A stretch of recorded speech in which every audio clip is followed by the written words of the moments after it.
Hello guys, welcome back to another video. तो guys, इस video में हम लोग एक कॉपर प्रोड्यूसिंग कंपनी के बारे में डिस्कस करने वाले हैं। ये बेसिकली इंडिया की फर्स्ट पीएसयू भी रहने वाली है। और अगर कंपनी की फंडामेंटल्स के बारे में डिस्कस करें तो कंपनी प्रॉफिटेबल होने के साथ साथ डिविडेंड पेइंग भी है। एंड अगर कंपनी में देखा जाए तो company is expected to give a good quarterly result in March quarter. तो अगर मार्च की क्वार्टर में जितना एक्सपेक्ट किया जा रहा है उतने अगर कंपनी प्रॉफिट शो कर देती है तो आप लोग एक बढ़िया रिटर्न एक्सपेक्ट कर सकते हो फ्रॉम दिस कंपनी उस दौरान जब ये कंपनी की मार्च क्वार्टर की रिजल्ट आउट होगी।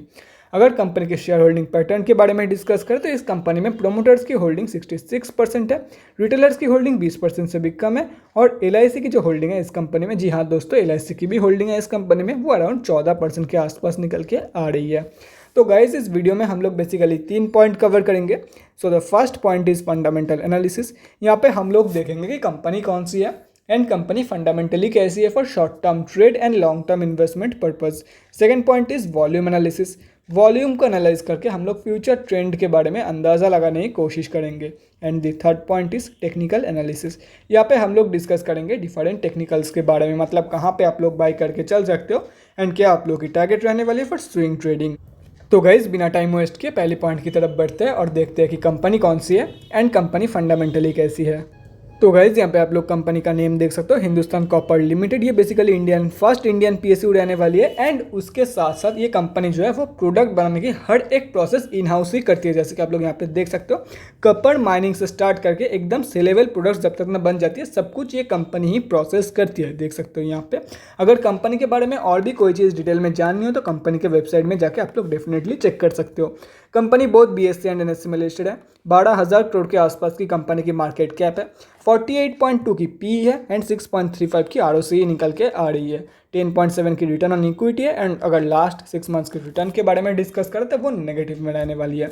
लास्ट 3 साल की जो सेल्स ग्रोथ है वो 2.27% है और यहाँ पे अगर देखा जाए तो बुक वैल्यू से काफ़ी ऊपर ट्रेड कर रही है कंपनी। डिविडेंड यील्ड 0.28% है एंड फेस वैल्यू जो है वो 5 की निकल के आ रही है। अगर प्रोज एंड कॉन्स के बारे में डिस्कस करें तो गाइस, यहाँ पे देख सकते हो प्रोज में 3 पॉइंट है एंड कॉन्स में ऑलमोस्ट 5 पॉइंट रहने वाली है। पहले प्रोज चेक कर लेते हैं। कंपनी डेट रिड्यूस किया है, company is expected to give good quarter and debtor days improve हुई है कंपनी में। और अगर कॉन्स में डिस्कस करें तो कंपनी बुक वैल्यू से काफ़ी ऊपर ट्रेड कर रही है। लास्ट 5 साल की जो सेल्स ग्रोथ है वो 10.76% के आसपास है, जो कि 5 साल की कंपेरिजन में काफ़ी कम है। और अगर लास्ट 3 साल के रिटर्न ऑन इक्विटी देखा जाए तो वो नेगेटिव में रहने वाली है। Company might be capitalising the interest cost and last 3 साल में प्रोमोटर्स की होल्डिंग करीब 10% के आसपास डिक्रीज हुई है। अगर क्वार्टरली रिजल्ट के बारे में डिस्कस करें तो वैसे यहाँ पे देख सकते हो सितंबर की क्वार्टर की कंपैरिजन में दिसंबर की क्वार्टर में काफ़ी सही सेल्स दिखाई है कंपनी ने और इसके चलते दिसंबर की क्वार्टर में कंपनी ने 172 करोड़ के आसपास की प्रॉफिट दिया है। और यहाँ पे अगर ईयर ऑन ईयर बेसिस पे देखा जाए तो करंट जीटीएम में कंपनी 248 करोड़ के आसपास की प्रॉफिट दे रही है, जो कि काफ़ी सही है कंपेयर टू 2021 की फाइनेंशियल ईयर। अगर देखा जाए तो 2022 की फाइनेंशियल ईयर की एंड तक ये कंपनी आराम से 300 करोड़ की जो आंकड़ा है वो भी क्रॉस कर सकती है। अगर बैलेंस शीट के बारे में डिस्कस करें तो बैलेंस शीट में काफ़ी सही इंप्रूवमेंट दिखाई है कंपनी ने। यहाँ पे देखो, पहले कंपनी के पास अनकंट्रोल्ड डेट थी, लेकिन अभी टोटली सब कुछ मामला जो है वो कंट्रोल्ड है। रिजर्व से काफ़ी कम डेट रहने वाली है कंपनी में और काफ़ी सही इंप्रूवमेंट यहाँ पे आप लोग को देखने को मिला है। और अगर शेयर होल्डिंग पैटर्न के बारे में डिस्कस करें तो गाइस, यहाँ पे देख सकते हो 66.14% पैसा जो है वो प्रोमोटर्स का लगा हुआ है। एफआईआईस का पैसा 0.26% है एंड डीआईआईस का पैसा जो है वो यहाँ पे देख सकते हो 16.8% है। उसमें से 14.22% पैसा जो है वो एलआईसी का लगा हुआ है इस कंपनी में। और अगर पब्लिक में डिस्कस करें तो 16.79% पैसा जो है वो पब्लिक का ही लगा हुआ है। लेकिन अगर यहाँ पे देखा जाए तो टाइम के साथ साथ जो है वो बड़े प्लेयर्स धीरे धीरे क्विट कर रहे हैं कंपनी से। पहले पब्लिक की होल्डिंग 9% के आसपास थी, अभी वो इंक्रीज होकर 16.79% के आसपास हो चुकी है। अभी कंक्लूजन पे आते हैं कि कंपनी एक्चुअली कैसी है for short term trade and long term investment purpose. देखो गाइस, कंपनी की जो सब कुछ है वो सब कुछ ठीक है, कंपनी प्रॉफिटेबल है, डेट कंट्रोल में है, कंपनी की जो प्रमोटर्स की होल्डिंग है 66% है, एलआईसी के पास 14% कंपनी की है। लेकिन अगर कंपनी रिटर्न अगर लॉजिकली देखा जाए ना तो कंपनी सही नहीं है for short term trading and long term investment also. क्यों नहीं है, उसके पीछे का कुछ रीज़न मैं आप लोग को दे देता हूँ। देखो गाइस, कंपनी ना ही काफ़ी सही डिविडेंड देती है, डिविडेंड भी कंपनी काफ़ी कम देती है एंड उसके साथ साथ अगर शेयर प्राइस की ग्रोथ भी देखा जाए तो वो भी कुछ खास नहीं है। 100% से भी कम की ग्रोथ दिखा रही है ये कंपनी एक साल में। मैक्सिमम गेन अगर देखा जाए तो अभी ट्रेड करी 124 रुपये के आसपास, मतलब 52 वीक लो के आसपास ट्रेड करी है कंपनी, तो कुछ खास नहीं है। और यहाँ पे अगर लास्ट 6 मंथ्स की रिटर्न देखा जाए तो वो नेगेटिव में है। तो जो लोग शॉर्ट टर्म ट्रेड है जो लोग शॉर्ट टर्म ट्रेडर है उन लोगों के लिए कंपनी एकदम बेकार तो है ही है, एंड उसके साथ साथ लॉन्ग टर्म इन्वेस्टर्स के लिए भी कुछ खास नहीं रहने वाली है ये कंपनी, क्योंकि एक साल की रिटर्न यहाँ पे देख सकते हो, मैक्सिमम रिटर्न 100% से भी कम है एक साल की मैक्सिमम रिटर्न। अभी अगर एक साल की रिटर्न देखा जाए तो 20-30% ही हुआ होगा यहाँ पे, अगर 105 से 124 कैलकुलेट किया जाए तो उससे भी कम निकल के आ सकती है। और अगर डिविडेंड भी देखा जाए तो डिविडेंड भी कुछ खास कंपनी देती नहीं है। बाकी अपने आप अगर रिस्क लेके बाई करना चाहते हो, अपने आप पे भरोसा रख के अगर बाई करना चाहते हो, then you can definitely go for it. उसमें मैं कुछ बोलना नहीं चाहूँगा, लेकिन according to fundamentals and logically अगर देखा जाए तो कंपनी सही नहीं है for short term trading and long term investment also.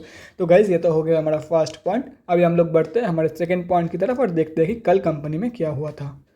तो गाइज यहाँ पे हम लोग आ चुके हैं एनएससी के वेबसाइट पे। कंपनी जो है वो निफ्टी मेटल में लिस्टेड है, और अगर कल के बारे में डिस्कस करें तो 48,42,464 क्वांटिटी में ट्रेड लिया गया था, जिसका वैल्यू लगभग 6,000 लाख रुपीज़ के आसपास निकल के आ रही है।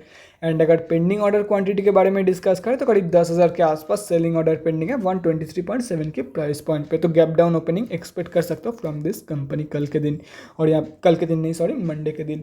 और यहाँ पे अगर देखा जाए तो डिलीवरी परसेंटेज जो है वो 28% के आसपास है, मतलब कोई भी बंदा यहाँ पे बाई करने के लिए इंटरेस्टेड नहीं है।